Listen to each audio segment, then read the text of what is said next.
Hola, Houston. I'm Blanca Blanco, host of Viva Magazine Live. And this is the place where we celebrate the movers, the shakers, and the trailblazers of our vibrant Latino community. Today on Viva Magazine Live, we're excited to welcome Dr. Linda Garcia Merchant, a passionate storyteller and filmmaker who's shining a light on the history, voices, and experiences of Chicana women. She's all about preserving our stories and experiences and inspiring the next generations. But first, let's take a quick break and hear from our generous sponsor, Houston Community College. We'll be right back to find out what this amazing woman, storyteller, and filmmaker has to say, so don't go away. Learning looks like this, and it also looks like... I didn't just study buildings. I connected them with tech to make them smarter. I'm learning healthcare management while providing patient care. I worked with these control systems way before I even started the job.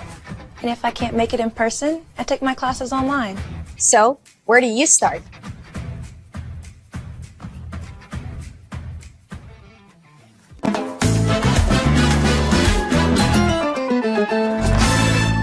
And welcome back to Viva Magazine Live, and let's welcome Dr. Linda Garcia Merchant. So good to have you on our show to talk about how you are preserving the history of these Latinas who bravely paved the way for our next generation. Bravely is first of all, thank you so much for having me on the show. Yes. It's an honor and a privilege. This is wonderful work you're doing. Thank you so much. I enjoy it. You can tell. I would say that one of the things that we started Chicana por Mirasa, the Chicana por Mirasa Digital Memory Collective. Yes. Is Dr. Maria Cotera and I started this about 2009. Yes. Because there was a gap. There was a missing history. And we knew this because our mothers were in the movement together. Maria Cotera is her mom, Ria Mojica Hammer is my mom, and they were Chicanas and activists in the 60s and 70s and worked together and stayed friends. Right. And so we grew up in the middle of this history, so we knew it was alive and real and had a wonderful and generous past. And so so by the time 2009, it's like 30 years later, 35 years later, we recognized that a lot of that history was missing. Right. Maria is teaching in Michigan at that point and wanted to develop a resource to teach her students about this history. Right. And so it was literally a conversation, and I say this to my students all the time. Activism, real activism starts with a simple conversation. Yes. Two people recognizing that something... It's missing. Something is something, right? And so, and that was what happened with us. She was going to do these oral history interviews, audio interviews, and as a filmmaker, because I'd already made my first film, I said, why don't you film them? And she said, well, why don't you film them? What a great idea. Oh my God, and it just evolved from there, right? And that's how we started. And so, and we started with the women that we knew, that our mothers knew, with that introduction to them, because while we knew them as children, they didn't know us as adults. And so we had to get reintroduced to them. Now, did you have to convince them? No, there was never any convincing of any of them because it was so, the really interesting thing about these histories is that when someone does something when they're young as an activist, because a lot of these women were in their 20s. Yeah, they were young. Hadn't had kids yet, hadn't gotten married yet, in college, right? And so the big myth about this is that these women who you know about, your Olga Solis's, your Maria Jimenez's, your Mary Castillo's, that you know about once, you know, as in this past and in this sort of legacy way, weren't those women when they were doing this. They were 20, they were 25, they were young. They were just out there making a difference, and they had a belief and a commitment that what they were doing was what they were supposed to be doing, and it was doing something good for the community. My mom always said, we saw a need and we filled it. That's right. Now that you mentioned the Houston Chicana Activists, How has the Houston Chicana Activists and Organization influenced the work of the Chicanas por la Raza Digital Memory Collective? I know we have a very long name. Yeah, that is, well. But you know, it's so true because it is about collecting memories. Yes, it is. And Houston has so much history. Oh my God! I mean, yes. there's the first Chicana conference in '71 that Maylee Blackwell documents in her book Chicana. Yes. Where Chicanas come from all over the country. Yes. And you know, if you could ever go back in time to be a fly on the wall in a room with Petita Martinez Yes. and Ana Nieto Gomez, Yes. you know, as put together by Elma Barrera, who Yes. at the time is I very mean, well known. She was the first Latina reporter on Channel 13, and everybody was like happy about that because we felt we were going to get represented. And yeah, on television. And she's one of the first, which is the thing that people miss, is she's one of the first to pronounce her name correctly. That's right. And she fought for that. And so, and it's, you know, it's not just the big battles, it's the small battles that happen. Things like that, right? Like pronouncing her name Barrera as opposed to Barrera, right? Exactly. Students don't realize that it's the small battles are just as important as the bigger battles. That's right. You know, Elma opens the door for what we now have in Houston with all these Latinas that are on television. That's right. My mom was the same. It's interesting, the parallels, right? Because my mother was on television in Chicago, same kind of thing, where she was on a English-speaking program and a Spanish-speaking program because she was completely bilingual. Yeah. Also kind of unique in the Midwest. Yes, and of course. So it was, and she was very insistent that her name be pronounced Mojica as opposed to Mojica, which is, and so so it's interesting to see the parallels across the country that are happening around these smaller battles that are really big battles. That's right. Where my mom gets elected first vice chair on the Women of the Partido Raza Unida platform. Right. So we are very significant in the political history of both the Chicano and the women's movement. And this is why we start Chicana por mi Raza, because our Chicanas were very busy in the 70s. Yes, they were. In these two movements. So what can you tell me, Dr. Garcia, Merchant? Oh, please call me Linda. Okay, Linda. Okay, Linda. So what can you tell me about the Chicana activists in Houston that were involved in the political movement? Maybe such as Maria Jimenez, Sylvia Garcia, Gracie Saenz, and Olga Solis, and because those are like, let's just say, household names. People in the Latino community knew these women, and they were very active, like you say, when they were in their, 20s, 25, 30s. I mean, these women were out there, the face of activism. The other thing that's a sort of missed about that history is that it is intergenerational. Yes. Because you have the 20-year-olds in college or just coming out of college who are very involved in this. And then you have women like my mother and Olga Solis and all these women who are in their 50s doing this work, who are working with these younger women because they all recognize that and mentoring these younger women. And these young women seeing these older, like, just powerful women, like Olga Solis, like Maria Jimenez, and that's a really interesting sort of relationship that you see, because they're all very smart, they're all very savvy about politics. Like, there's a lot, and this is something you see very much in Texas in general, because the political organizing that's happening in Texas at that time is, there's a lot of women involved in this, coming through the Young Democrats, because Maria Jimenez comes out of that as well, teaches them how to speak in public and how to create talking points and how to strategize and how to leverage, right? And so women from all over the country coming to these conferences see one another, recognize one another, recognize this understanding of Chicana as a sisterhood. Right, as a sisterhood. Because if you ever talk to these women, they talk about their fellow Chicanas as sisters. As sisters, manitas. Yeah. Right, manitas and sisters, and it's a sisterhood, and it's that level of understanding and fellowship that gets so much done in such a short period of time. That's right. I wanted to ask you why you chose to focus on these women as Chicanas rather than using the broader term Latinas.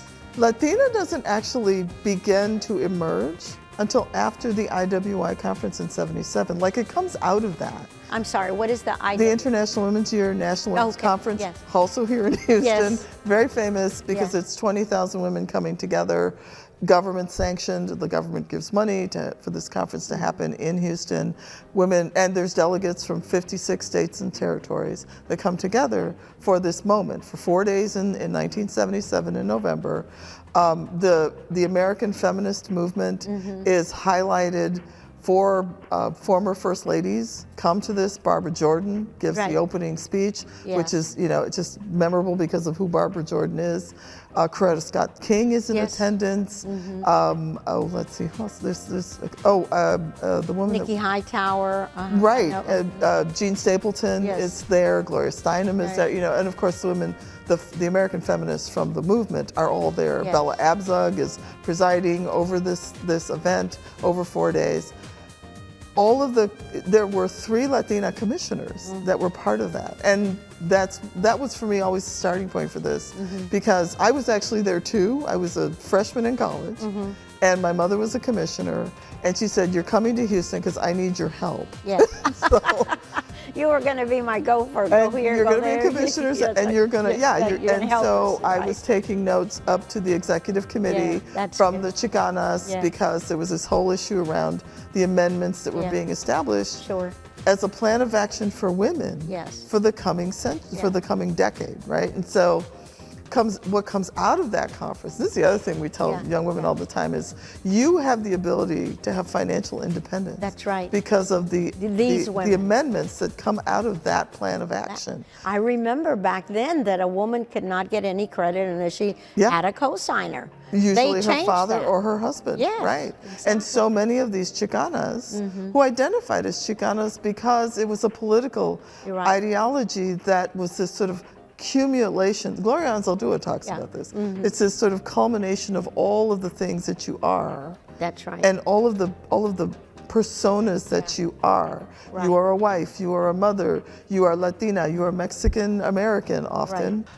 Some of the additional understanding of it, Chicanx, Chicane, Latinx. Latine. I think it is this generation's response and representation. Exactly, because that was going to be my next question. You just drove right into it. The meaning of Chicana has it evolved since the 1970s, and now you just mentioned it's Latinx and all these other groups that are probably I say evolvement of the Chicana movement, and why does that matter today? I think it's representation. Yeah. I would say, interestingly enough, the Chicanas all evolved. Yes. Like a lot of them left the movement because of all of the sort of backlash that Right. came to them. They couldn't get jobs. My mom couldn't get a job for 2 years, and then Yeah. finally did get one in private industry. Yeah. We hear that story a Did lot they as not well. get jobs because they were labeled as activists, and so they were like blacklisted? Yes, yes. And we run that's into unfortunate. that a lot. And so, but they don't, they persevere, they get other jobs. And often they come out of the movement. My mom became a born-again Christian, Yeah. and got very involved in the United Churches of Christ, was on the World Council of Church. I mean, all these things, traveled all through South America, and still had a full-time job Yeah. in private industry, Yeah. completely removed from. It's just sort of living this dual consciousness, right? Yes. But effectively, and Right. still involved. Retired in El Paso, very involved in local politics in El Yeah. Paso, very involved for 20 years of her life. It was and- so active. Oh my yeah, God. her last campaign was Abuelitas for Obama. Oh my God, that is awesome. Abuelitas for Obama. And and she led that group, and she also helped to work with the local state representative Norma Chavez, I think it was, Yeah. for a legislation to provide more care for the elderly, Yeah. like elder rights, care, right? and elder rights. And so she was still very involved, and That was her life. But she also would do all of these talk backs and talk to young people to say, hey, no, I was in the movement, I did these things, you know, I was doing all these things, Yes. and you can do that too. Yeah. That was always my mother's message, because students would say, how come we don't know these stories? Yes. And she says, well, now you know, what are you gonna do? That's right. It's your turn now. I'm old, I can't do these things. That's right. It's your responsibility. We've opened the doors, and now you got to step into Right. it. So can you share a story or an oral history in the archives that highlights Houston's role in the Chicano civil rights movement? Can you? I can talk a little bit about Maria Jimenez, but I will recommend to your audience to look at the piece written by Dr. Selena Villarreal, who's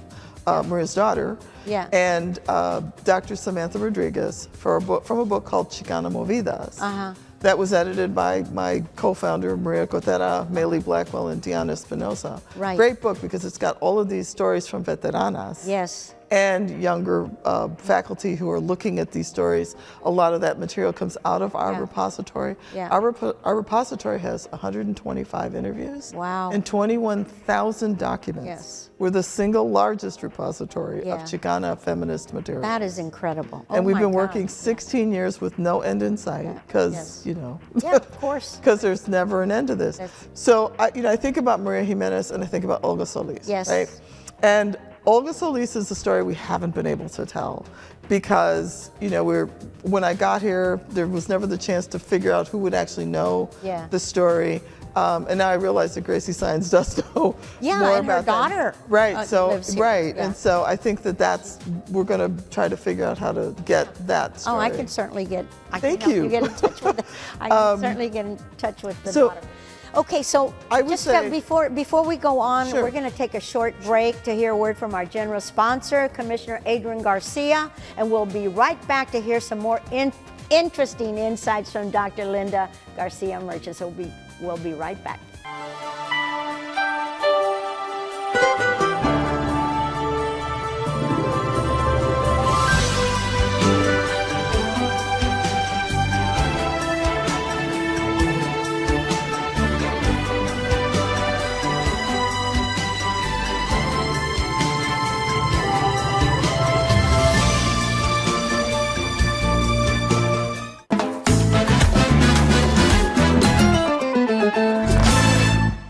And welcome back to Viva Magazine Live, and we're here with Dr. Linda Garcia Merchant, a filmmaker and a historian who brings these Chicana stories to life.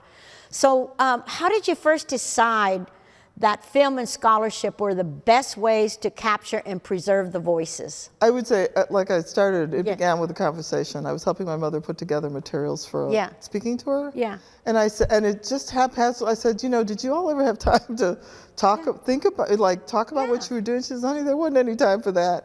And I said, wouldn't it be great if you got together and just shared about this? Yeah. And that's how I ended up making my first movie. I learned how to make movies. Richard Rodriguez's $30 film school. Yes. His $30 book on teaching you how to make film. That's how I need to read that book.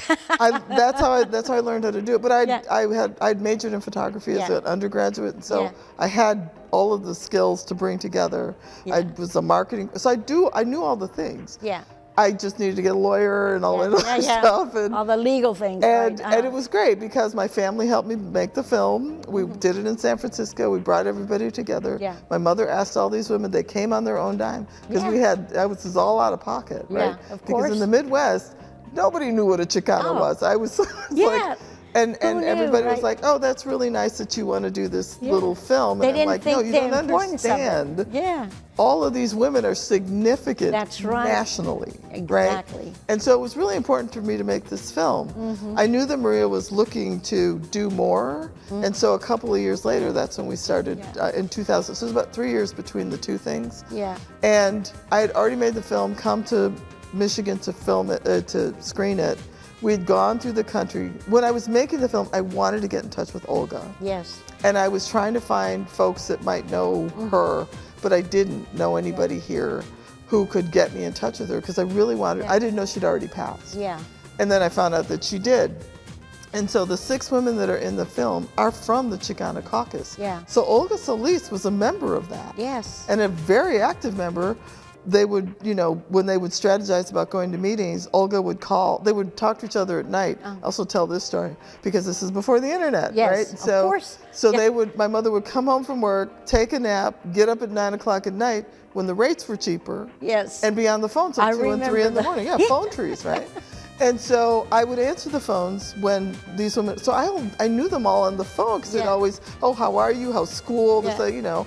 And so I knew all of these women and I knew about Olga and what she was doing and from the correspondence. So as we were collecting information, I found a letter that Olga had written to my mother about IWI and how they were coming together, but they were, you know, they were all running out of steam because they'd been working so hard against, in the middle of these 2 movements and sort of against these 2, sort of these activists in exile, which is what my dissertation is actually about, right? Yeah. So this work has been, for me, the work of my life. Yes. Right? This is not just a pet, this is a mission, yes. right? And so coming around to begin to work on Chicana por mi raza with Maria and recognizing and coming here as a postdoc, getting my PhD, I mean, all of that is part of this work. And so when people say, well, what's your dissertation about? What a fascinating story. It's like, well, it's about my life and my mom. My mom is my research. Yes.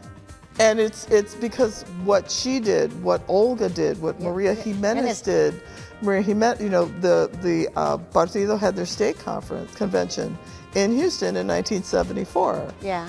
And Maria Jimenez was integral to that. Yes. So you look at all these women coming together from all these different sort of backgrounds, ideological backgrounds, actual backgrounds, and, you know, Irma Rangel, right? Yes. Pauline Martinez, all these women from Texas who are doing this work and coming together and saying, and like Pauline likes to say, I see you and I know you because you look like me. Yes. You speak like me. We speak the same language. Right. We speak the same language in English and in Spanish. Yes. And so it's all of that that comes together that makes the success of them possible for the success of Chicana por mi raza. We're using the same playbook. Yeah.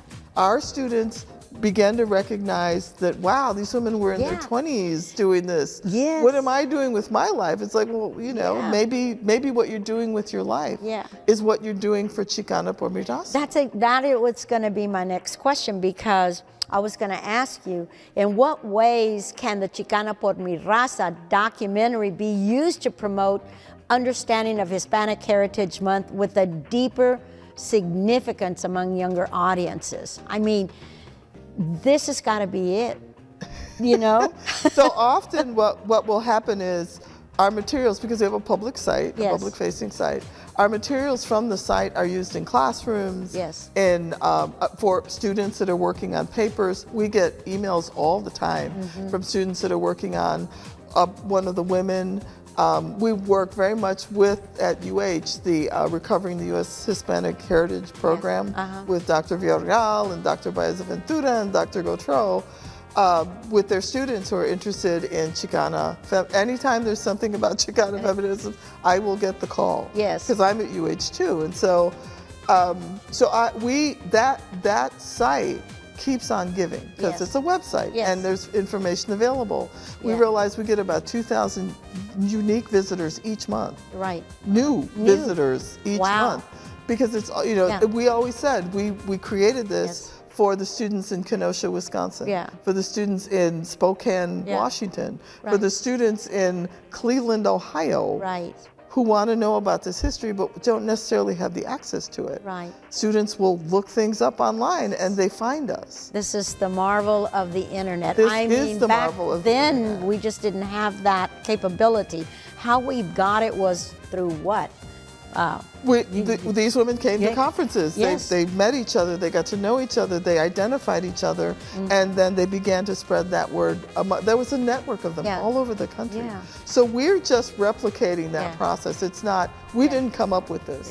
We are using the tools we learned from our mothers to enact, and this is our our gift to this. Yes. It's our path. I didn't want to be an activist. Yeah. It took so much of my mother. Yes, of And course.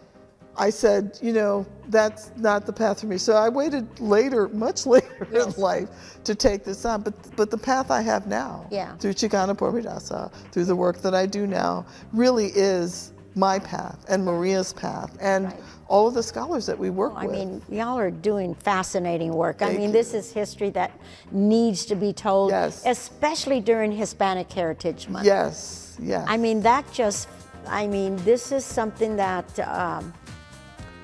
a lot of young women need to know. And they do, because it yeah. just takes one. Yeah. And it just takes, you know, a moment in a classroom or an opportunity or a conversation. It's as simple as a conversation. And they should be very proud of that. They can stand on the shoulders of that activism. And that is why all these doors have opened up for not just Chicana women, but a lot of women. Yes. Yeah. And we get not Latinas who are women from all walks of life who come to ask us, hey, I want to do a project, and we'll help them get it started. Yes. We've gotten at least 15 projects started, 4 state projects in the country. Wow. Our women are in over a dozen archives in the country. Wow, so, that's a lot. So what are some of the most powerful or surprising stories that you have encountered through this work that you wish everyone would know about during Hispanic Heritage Month? That this kind of activism isn't some lofty moment. Yeah. It's a conversation. It is accessible to any person that has a conversation with another person and says, hey, this, maybe we should do something. Right. And I carry that legacy from my own parent who got involved in activism because she didn't want to see her nephews go off to war. That's right. So she marches in an anti-war, and it's the first time my mother was not that person. And she's marching down Michigan Avenue, which is a main thoroughfare in Chicago. And she said, it was the most vulnerable moment of my life. Yes. But that's when it clicked for me that I need to do more. Yes. As a citizen, as a civic-minded person, as someone interested in, who finds humanity important. Yes. So yeah. Yeah. Well, you know, you mentioned that these young women need to have a vision that everyone can step into, just like you did with this. I mean, you had this vision, and here it is now. It's just blossomed and grown, and it's all over the country. And my God, what an impact you have made, Doctor. It wasn't. I didn't realize that until we were interviewed by the British Museum. Yes. For the project. It's, you know, you get those emails and you're like, oh, what? What? Yeah. So I mean, it's stuff like, or Maria, you know, being an American Masters because she wrote about Zora Neale Hurston and being listed as this, you know, independent scholar. Wow, that is incredible. Like her own mother, who is an independent scholar, who's written 2 books, and so. Wow. Well, we're getting near the end of our show, so I want to ask you one more question. What advice do you have for local educators and community leaders hoping to document and share their own Hispanic heritage stories using digital tools? What can you tell them? I would say, and I say this to everybody, go and ask the folks in your family, because somebody has there's half a dozen people in your family who either boycotted something or marched in a protest or demonstrated in some kind of small or big way in the 60s and the 70s. We all have those family members. And so my mother wasn't the only one. My cousin was very involved in local politics, or in the Great Boycott and the UFW, because she was a farm worker before she went off to college. And they can document this right on their phone. Now you got on your phone. Pick up your phone, you know, use your microphone and do an oral history. That's right, of your family, and let's get it. Okay, so one last word you'd like to say to the Viva magazine viewers? Oh, it begins with a conversation. All movement, all change begins with a single conversation. That's right. Well, that's all the time we have today. Dr. Linda Garcia Merchant, thank you for sharing your insights and helping us understand the power of the Chicana voice. These stories remind us of how far we have come and how important it is to keep the spirit alive, today, and we're so grateful that you joined us today. Thank you. And I want to thank the viewers of Viva Magazine Live. Follow us on Facebook, Instagram, YouTube, where it could be you to be next on Viva Magazine Live. Hasta luego, Houston.